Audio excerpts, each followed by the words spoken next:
Bismillahirrahmanirrahim. Qala al-muallif rahimahullahu ta'ala wa nafa'na bi ulumihi wa ulumikum fid darain. Amin.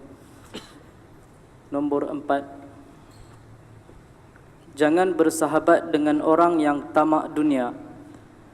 Jangan engkau bersahabat dengan orang yang tamak dunia, kerana bersahabat dengannya adalah racun yang dapat membunuh, kerana tabiat seseorang itu cepat sekali meniru dan mengikuti tabiat orang lain, dan perangai yang baik cepat sekali berubah menjadi jahat.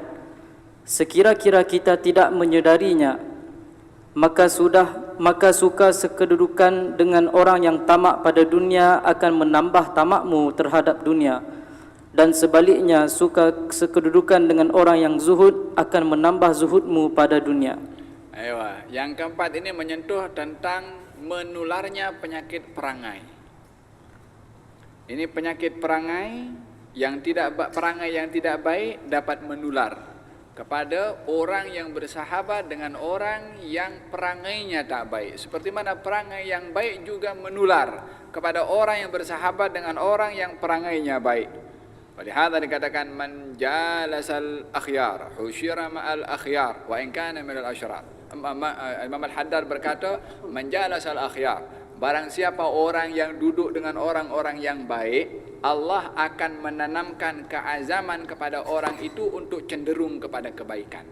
Orang yang bersahabat dengan orang yang tidak baik, terpulang apa saja sifat tidak baiknya. Rakus dunia kah, suka kacau orang kah, suka tunjuk ajar komen tak baik dalam Facebook kah, ataupun suka dia tunjuk ajar macam mana untuk dia bantai si fulan kah, apa saja akan berpindah juga perangainya. Ini namanya al-amrad al-mu'diyah, penyakit-penyakit perangai yang menular. Nak tahu perangai kita baik atau tak baik, tengok dengan siapa kita bersahabat. Faham tom?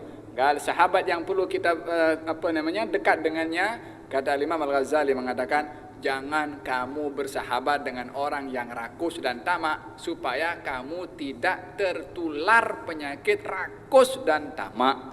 Tak sadar kita kalau kena penyakit zahir kulit, nampak gatal ke, atau demam ke, atau luka ke, boleh nampak. Kalau kena orang menular penyakit apa itu yang ada bisul-bisul sikit itu, orang kampung saya kata cacar air itu, itu menular tapi zahir. Tapi penyakit perangai orang tak rasa, tidak akan merasa kalau dia tertular dengan penyakit perangai. Oleh karena demikian, carilah sahabat yang mempunyai perangai yang baik supaya tertular juga perangai yang baik. Tapi kalau bersahabat dengan orang yang cakap pasal dunia saja, esok kita pun duduk dengan orang yang cakap pasal dunia. Orang cakap pasal satu isu ni apa, cakap juga. Wahakala, carilah sahabat yang tidak punya sifat rakus kepada dunia. Gerak. Kelima, orang yang benar. Maka jangan engkau bersahabat dengan orang yang pendusta. Barangkali ia akan menipu engkau, kerana ia laksana fata morgana yang seakan-akan mendekatkan yang jauh atau menjauhkan yang dekat. Maka inilah 5 syarat yang perlu engkau cari di dalam pemilih sahabat. Barangkali susah engkau mendapatkan orang yang memiliki kesemua sifat-sifat ini, walaupun pada orang yang duduk mengaji di surau-surau atau duduk beribadat di dalam masjid. Oleh itu, tiada ada jalan bagimu kecuali engkau memilih satu di antara 2 jalan. Pertama, beruzlah, iaitu mengasingkan diri daripada orang ramai, kerana di situlah letaknya keselamatanmu. Kedua, bergaul dengan orang ramai mengikut kedudukan mereka masing-masing yang berdasarkan kepada 3 pembahagian.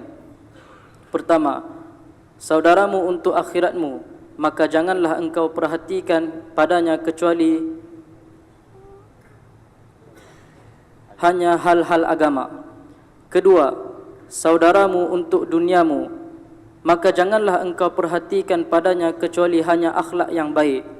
Ketiga, saudaramu untuk kejinakan hatimu, maka jangan engkau perhatikan padanya kecuali hanya keselamatanmu dari kejahatannya, fitnahnya dan keburukannya. Disentuh berkenaan dengan masalah terkadang orang-orang yang dia mempunyai bersahabat dengan orang-orang yang tidak jujur, maka akan terkesan daripada sifat ketidakjujuran itu kepada orang yang bersahabat dengan orang yang tidak jujur. Yani kalau suka bersahabat dengan orang suka berdusta, dia pun akan berdusta juga. Dikatakan oleh Imam Al-Ghazali, sifat-sifat seperti ini terkadang ada di dalam orang-orang yang mungkin berada di madrasah ataupun dalam majelis ilmu ataupun juga berada di masjid. Terkadang juga di dalam masjid berdusta, di dalam masjid juga menipu, di dalam masjid juga cerita pasal dunia, dalam masjid juga bercerita tentang perkara-perkara yang dilarang oleh Allah Subhanahu wa taala. Semuanya adalah karena perangai yang sudah sebati di dalam hati dan jiwanya, sehingga tak peduli di mana dia berada, melainkan akan mencerminkan apa yang tersimpan di dalam. Walihada baginda Rasulullah sallallahu alaihi wasallam ketika duduk dengan beberapa orang kaum musyrikin, ketika ingin bercerita tentang perkara-perkara yang baik, bila mana mereka bercakap tentang perkara-perkara yang tak baik, Allah Subhanahu wa taala berfirman, "Fala taq'udu ma'ahum hatta yakhudu fi haditsin ghairi." Jangan kamu duduk bersama dengan mereka sehingga mereka cakap benda yang lain. Selagi dalam percakapan itu adalah benda-benda yang tak elok, kamu jangan duduk dengan mereka. Demikian kata Allah Subhanahu wa taala kepada Rasulullah sallallahu alaihi wasallam. Zaman kita sekarang adalah perbincangan itu, kalau tidak ada perkara-perkara memburukkan kepada orang lain, macam tak sedap, mesti kita akan cakap pasal hal orang. Faham tu? Kita adalah berusaha untuk menjadikan majlis-majlis yang kita duduk di situ adalah majlis yang mengingatkan kita kepada Allah Subhanahu wa taala. Razaqana Allah wa iyyakum husnal mujalasatil akhyar. Gal wasiat Luqman al-Hakim kepada anaknya, jalisil kubara, jalisil ulama, wa khalitul hukama. فإن الله يحيي الأرض يحيي القلب بنور العلم كما يحيي الأرض بوابل السماء. Dikatakan oleh Nabi sallallahu alaihi wasallam, Luqman al-Hakim, wahai anakku, duduklah dengan ulama dan bersamalah dengan para hukama, ahli-ahli hikmah. Sesungguhnya Allah akan menghidupkan hati seseorang dengan cahaya ilmu, seperti mana Allah Subhanahu wa taala akan menghidupkan bumi ini dengan turunnya hujan. Kita selalu diperdengarkan tentang satu hadis Nabi sallallahu alaihi wasallam berkenaan dengan orang yang duduk dengan orang yang baik. Orang duduk dengan orang yang baik. Humul qaumul ladzi la yashqa bihim jalisuhum. Mereka orang yang duduk bersama dengan orang yang baik tidak akan dihampakan oleh Allah Subhanahu wa taala. Duduk saja dengan orang yang baik tidak dihampakan oleh Allah, akan dapat berkat yang didapat oleh orang yang baik walaupun dia orang tak baik. Ini hadis Nabi sallallahu alaihi wasallam yang tidak bercakap kecuali wahyu dari Allah Subhanahu wa taala, yang tidak bercakap kecuali benar, dan tidak ada yang lebih benar perkataan manusia lebih benar daripada Rasulullah. Yang menuntut percakapan yang benar ini mempercayai daripada kita, kepercayaan kita kepada percakapan Rasulullah sallallahu alaihi wasallam.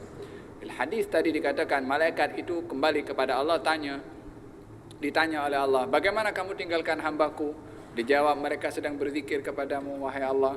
Kemudian Allah berfirman, wahai malaikat, semua yang duduk tu dalam majlis zikir, majlis ilmu, aku ampunkan semuanya. Malaikat berkata, ya Allah, di situ ada orang datang ke majlis itu, majlis baik, majlis ilmu, majlis zikir. Dia orang ini banyak dosa. Datang ke majlis bukan karena nak hadir majlis saja, kot mungkin tengok ramai-ramai ke atau yakni walhasil datang ke majlis bukan kerana untuk hadir majlis. Apa sebabnya? Allahu alam. Sebab dunia ke, sebab nak jumpa dengan orang ke, sebab fudul ke, nak tengok apa dalam tempat itu ke, walhasil sebabnya bukan lillahi ta'ala, bukan kerana Allah Subhanahu wa ta'ala. Datang bukan sebab majlis. Adakah diampunkan juga wahai Allah seperti mana yang lain datang kerana majlis? Allah menjawab, walahu qad ghafartu, dia pun ku ampunkan. Pasal apa diampunkan ya Allah? Humul qaumul ladzi la yashqa bihim jalisuhum. Sebab mereka orang-orang yang kuampunkan tu, mereka yang duduk, yang hadir kerana untuk majlis itu adalah orang-orang yang tak akan binasa, yang tak akan hina, yang tak akan hampa orang lain duduk dengan mereka walaupun niatnya tak baik. Ini duduknya saja, apalagi bersahabat, apalagi dia akrab. Maka jangan tanya keberkatan duduk dengan orang-orang yang baik. Kalau duduk saja mendapatkan pengampunan, apatah lagi bersahabat dan juga rapat dengan mereka. Semoga Allah Subhanahu wa taala menjaga kita daripada sahabat-sahabat yang tidak baik, dan dijaga oleh Allah Subhanahu wa taala untuk dibimbing supaya rapat bersahabat dengan orang-orang yang baik sehingga kebaikan dalam persahabatan di dunia ini akan membawa manfaat di barzakh dan juga di akhirat, seperti mana digambarkan oleh Allah Subhanahu wa taala di dalam Al-Qur'an, ikhwanan ala sururin mutaqabilin, mereka yang bersaudara di dunia akan berjumpa nanti di akhirat dalam keadaan gembira satu dengan yang lain. Amin, Allahumma amin.